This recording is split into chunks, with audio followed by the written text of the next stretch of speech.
విశాఖపట్నం పట్టు చీరల అంగడి 2వ వార్షికోత్సవ బంపర్ ఆఫర్లు. పట్టు మరియు కాటన్ శారీస్ పై భారీ డిస్కౌంట్లు.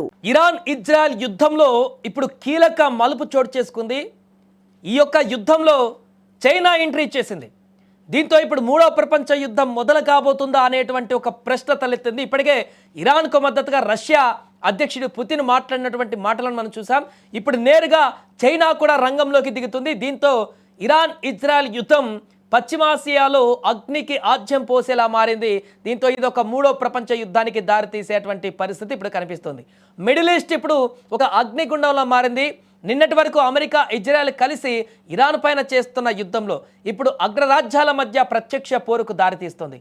అమెరికా ఆయుధాల అండతో ఇజ్రాయెల్ విరుచుకుపడుతుంటే ఇరాన్ కూడా వెనక్కి తగ్గడం లేదు. గల్ఫ్ దేశాలలో ఉన్న అమెరికా సైనిక స్థావరాలను టార్గెట్ చేస్తూ క్షిపణుల వర్షం కురిపిస్తుంది. అయితే ఈ ఉద్రిక్తతలకు సరికొత్త ట్విస్ట్ ఇస్తూ ఆసియా దేశం చైనా ఈ యుద్ధంలోకి అనూహ్యంగా ఎంట్రీ ఇచ్చింది. ఇరాన్ విదేశాంగ మంత్రి సయ్యద్ అబ్బాస్తో చైనా విదేశాంగ మంత్రి వాంగ్ యీ ఫోన్లో మాట్లాడారు.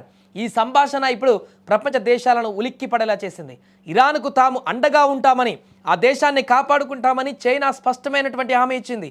కేవలం మాటలతో సరిపెట్టకుండా యుద్ధంలో అవసరమైతే అత్యాధునిక ఆయుధాలను కూడా సరఫరా చేస్తామని వాగ్దానం చేసిందట. దీనివల్ల ఇరాన్ బలం ఒక్కసారిగా పెరిగింది. ఇప్పటికే రష్యా, నార్త్ కొరియా, యెమెన్ వంటి దేశాలు ఇరాన్కు బహిరంగంగా మద్దతు ప్రకటించాయి. ఇప్పుడు చైనా కూడా తోడవడమే కాకుండా నేరుగా ఆయుధాలను సరఫరా చేసి యుద్ధ రంగంలోకి దిగడానికి సిద్ధమవుతున్నటువంటి ఈ పరిస్థితుల్లో కేవలం రెండు దేశాల మధ్య యుద్ధంలా కాకుండా ఇప్పుడు రెండు బలమైన వర్గాల మధ్య పోరుగా మారింది. ఒకవైపు అమెరికా నేతృత్వంలోని పాశ్చాత్య దేశాలు, మరొక వైపు చైనా, రష్యా, ఇరాన్ కూటమి నిలబడ్డాయి. ఇది ఖచ్చితంగా మూడవ ప్రపంచ యుద్ధానికి సంకేతమని విశ్లేషకులు హెచ్చరిస్తున్నారు. చైనా ప్రమేయంతో యుద్ధం దిశ మారిపోతుంది. అమెరికా తన ఆధిపత్యాన్ని నిలబెట్టుకోవాలని చూస్తుంటే చైనా తన ఉనికిని చాటుకోవాలని ప్రయత్నిస్తోంది. ఈ ఇద్దరు దిగ్గజాలు తలపడితే ఇది అణు యుద్ధానికి దారితీసే ప్రమాదం ఉంది.